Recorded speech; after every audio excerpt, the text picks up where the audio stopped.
Imagine que tenemos un reactor adiabático. Significa que no hay un sistema, no hay un mecanismo por el cual la energía se transfiere entre el sistema y los alrededores. El sistema vendría a ser el contenido del reactor. Eso significa que la temperatura a la salida del reactor no va a ser la misma, ¿no? Puede ser mayor, puede ser menor. Mucho va a depender del tipo de reacción, ¿no? Por ejemplo, en el caso de una reacción endotérmica, uno esperaría que la temperatura a la salida sea menor que la temperatura a la entrada. Para una reacción exotérmica, uno esperaría que la temperatura a la salida sea mayor que la temperatura a la entrada. Estamos hablando de un reactor adiabático. Ahora, el hecho de que yo haya puesto este gráfico de esta manera, no estoy diciendo que si esta es la entrada, o sea, este punto que está acá, y esta es la salida, o sea, que este punto que está acá, eso no significa que esta es la trayectoria, ¿no?, dentro del reactor, no, para nada, porque como este es un reactor de mezcla perfecta, significa que la temperatura dentro del reactor es una sola. ¿Y cuál es esa temperatura? La de la salida. Por lo tanto, el contenido dentro del reactor está a una sola temperatura. ¿Qué tendrías que hacer para que tu reactor CCTR sea adiabático? Tendría que recubrir todo el reactor con un aislante, ¿no? Y de esa manera me aproximaría al hecho de un reactor adiabático, porque sepa usted que nunca se va a tener un reactor así realmente adiabático. Para que un reactor sea realmente adiabático, el flujo de calor tendría que ser cero, es decir, el aislante tendría que ser perfecto, y un aislante perfecto no existe. Lo que existen son materiales que tienen una bajísima conductividad térmica, de tal manera que el flujo de calor a través del material es tan pequeño que simplemente la pérdida de energía por las paredes sería muy pequeño y por lo tanto despreciable, y por lo tanto podríamos asumir que no hay pérdida, ¿correcto? Pero decir que la pérdida de energía es cero implicaría decir que el aislante es perfecto, y eso no existe. Siempre existe una pérdida, claro. Puede ser ínfima, pequeña, pero existe. Por ejemplo, con un sistema de intercambio de calor. Podría ser una chaqueta. En ese caso, se entiende que existe un fluido de servicio que está dentro de esa chaqueta y que está originando el flujo de calor, ya sea hacia adentro o hacia afuera del reactor.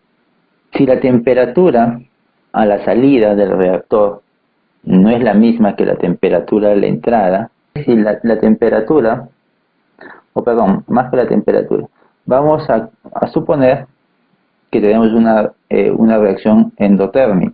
Entonces, si estamos frente a una reacción endotérmica, como en el primer caso que vimos ahí, pues, y si el reactor fuera adiabático, esperaríamos que la temperatura de la salida sea baja, bueno. Pero si ahora el reactor tiene un sistema de intercambio de calor, la pregunta es, ¿qué tipo de fluido de servicio circula por esa chaqueta? ¿Un fluido caliente o un fluido frío? Ahora, no necesariamente porque le agregues un fluido caliente vas a hacer que T sea igual a T sub 0.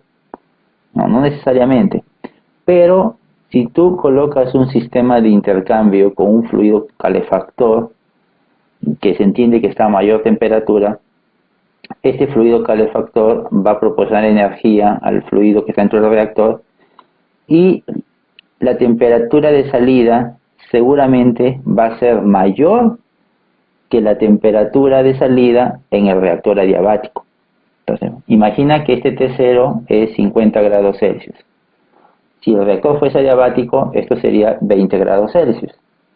Pero si colocas un sistema de calefacción, entonces la salida ya no va a ser 20, podría ser 30, podría ser 40, o podrías volverlo isotérmico, ¿no? Y que llegue a ser igual que la temperatura de entrada, ¿correcto? Si fuese al revés, si la reacción fuese exotérmica, entonces el fluido de servicio, el fluido que circula por la chaqueta, con el objetivo de reducir la temperatura del reactor, no necesariamente de la salida, sino del reactor en sí. Esta línea verde representa la temperatura que tendría el reactor si fuese adiabático, es esa línea verde que está arriba en el primer caso.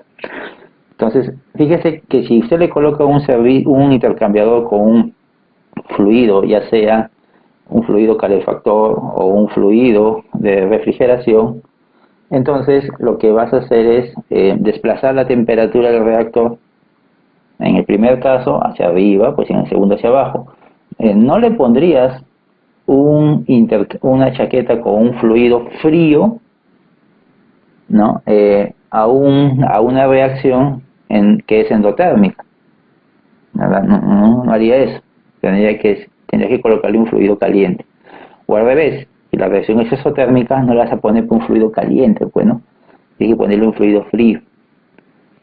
A menos, a menos que tu objetivo sea no bajarle la temperatura a la reacción exotérmica. En ese caso, bueno, ahí sí pues que sea diabático, ¿no? Para tratar de tener la mayor temperatura posible, a menos que esa sea la situación. Esta línea roja pues representa la temperatura del fluido de servicio, el fluido que circula por la chaqueta. Tiene una entrada y una salida. La salida evidentemente no está cerca de la entrada, ¿no? Generalmente está en el lado opuesto. Y el fluido, el fluido que está dentro de la chaqueta no es que está mezclado como el fluido que está dentro del reactor, que sí se está mezclando porque se está agitando. En la chaqueta no. Sin embargo, para fines de cálculos, para fines de, digamos, de entender esto, muchas veces se asume que el fluido dentro de la chaqueta es como si estuviese mezclado, es decir, es como si hubiese un agitador dentro de la chaqueta. Algunas veces se hace eso, algunas veces no. O alguna vez simplemente esa parte ni siquiera se toca. En cambio, es diferente cuando se tiene un fluido, o perdón, un intercambiador de este tipo. ¿Ya? Pero usualmente los serpentines suelen colocarse dentro. Ahora, cuando se coloca dentro un serpentín, generalmente el serpentín, es decir, fácilmente uno lo puede remover. Es como que uno colocase, ¿no? Estos tubos fácilmente dentro del recipiente y los podría sacar. En cambio, cuando están por fuera, ahí más bien tendrían que estar soldados, ¿no? A la pared. Pero bueno, ya ese es otro tema. Aquí también igual. El fenómeno es el mismo. Si tengo una reacción endotérmica y estás trabajando con un serpentín, pues lo que vas a tener que agregar o hacer circular por el serpentín es un fluido caliente, ¿no? Con el objetivo de dar energía al sistema para elevar la temperatura desde la temperatura adiabática o de la temperatura del reactor adiabático un poco más arriba, ¿no? Y si fuera exotérmica, pues sería lo contrario. Aquí más bien lo que tú buscas es hacer circular por el serpentín un fluido frío con el objetivo de más bien remover energía, ¿no? ¿Okay? Ahora, hay mucho cuidado con esto, con lo del fluido de servicio. ¿En qué sentido? Miren, yo al propósito he colocado ahí la línea roja que representa la temperatura del fluido de servicio inclinada. Vamos a suponer que la reacción que está ocurriendo aquí es exotérmica. Entonces usted dice, bueno, voy a hacer circular un poco de agua fría. Correcto, entonces aquí tengo agua, vamos a suponer, a 20 grados Celsius o a 15 grados Celsius. Y el agua está circulando por la chaqueta. ¿Ok? Y cuando va a salir de la chaqueta, pues va a salir un poco más caliente, ¿no? No sé, a 25, a 30, a 40, dependiendo cuál es el flujo de agua. Si fuese al revés, si fuese un fluido calefactor, uno podría decir, en ese caso, por ejemplo acá, en una reacción endotérmica, voy a hacer circular, por ejemplo, agua caliente a 90, 80 grados Celsius, agua que viene tal vez de los calderos, ¿no? Siempre en los calderos hay agua caliente, porque no todo el agua del caldero se vaporiza, ¿no? Cuando uno agrega agua a un caldero para producir vapor, usted no vaya a pensar de que todo el agua que entra al caldero, toda esa agua se está vaporizando y formándose vapor. No, no, no es así. Un buen porcentaje se vuelve vapor, pero hay una parte que siempre se descarga. Pero bueno, ya. Entonces, tenemos agua caliente, ¿no? De los calderos. Esa agua caliente usted podría enviarlo tal vez a estos reactores para darle energía a la reacción endotérmica. Entonces, si entra a 80, vamos a suponer que puede salir a 60, 70. Pero no siempre es así. Por ejemplo, yo podría enviar aquí a las chaquetas, podría enviarle vapor saturado. Imaginen que le envío vapor saturado a una atmósfera, o sea, a 100 grados Celsius. Y cuando el vapor ingrese a la chaqueta, va a empezar a perder calor. Ese calor se lo va a ceder al reactor. ¿Y qué le va a pasar al vapor? Se condensa a la misma temperatura. correcta. ¿Qué significa eso? Que no siempre usted va a tener así, ¿no? Que la temperatura en la entrada del fluido de servicio es mayor que la temperatura de salida. Para este caso me refiero, ¿no? En el caso de que tenga que agregarle a la chaqueta un fluido caliente, como un vapor saturado, por ejemplo. Cuando se le inyecta vapor saturado al intercambiador, en este caso lo que va a ocurrir es que el vapor se va a condensar. El condensado es un líquido. Al condensarse, el vapor pierde energía. Esa energía se lo pasa al reactor. Pero el líquido, el condensado, sale a la misma temperatura. Entonces no siempre tengo que la temperatura en la entrada es mayor que la temperatura en salida, así como le he puesto aquí en este gráfico. Cuando tenemos un sistema de intercambio, ya sea una chaqueta o un serpentín, en donde estás usando vapor y tú lo diseñas, y eso ya es transferencia de calor, tú diseñas tu sistema de intercambio de tal manera que solamente vas a aprovechar el condensado, el vapor, el calor latente, ¿no? Porque cuando el vapor se condensa, liberas el calor latente, y de tal manera que remueves todo el condensado a la misma temperatura que el vapor que ingresa, entonces esta línea que ves acá, esta línea roja, se vuelve horizontal. Puede ocurrir lo contrario, que por ejemplo yo le inyecte aquí, o sea, le agregue a la chaqueta agua, pero a 100 grados, agua líquida, a 100 grados Celsius y una atmósfera. Y más bien esto vendría a ser el fluido frío, es decir, que la temperatura de alimentación al reactor, vamos a suponer pues que es de 120 grados, 140 grados, y la reacción es exotérmica. Y al ser exotérmica, entonces si sienta 140 va a salir a mayor, a 180. No quiero que salga tan alto, quiero que baje un poco la temperatura. Entonces métele un fluido frío. Ya le voy a agregar agua líquida a 100 grados Celsius, hasta menor temperatura. Y la energía va a fluir, por supuesto que va a fluir. Pero estando el agua a 100 grados Celsius y una atmósfera, ¿qué va a ocurrir con esa agua? Se va a evaporar. Conceptualmente podría, ¿no? Pero no es algo que se hace.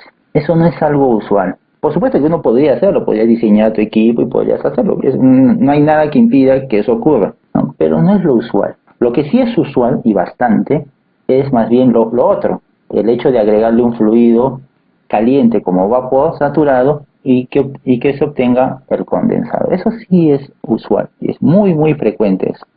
No es muy usual agregar vapor, por ejemplo, a un serpentín. ¿Ya? No, eso no es muy usual. Puede hacerse, por supuesto que se puede hacer, pero no es algo usual. Generalmente cuando se tiene un serpentín es porque se está agregando un fluido que no va a cambiar de fase. Puede ser que sea agua fría, agua caliente, pero no va a cambiar de fase.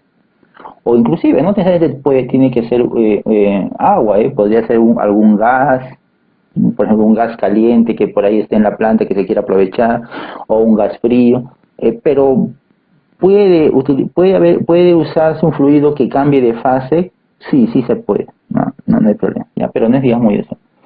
Donde sí más bien se usa para fluidos que cambian de fase, como el caso del vapor, ¿no? Que les acabo de comentar, son las chaquetas. Ahí sí, eso sí es usual, ¿no? Evidentemente la salida del condensado, pues no va a ser acá a los costados, pues no. La salida del condensado es en la parte inferior, es evidente.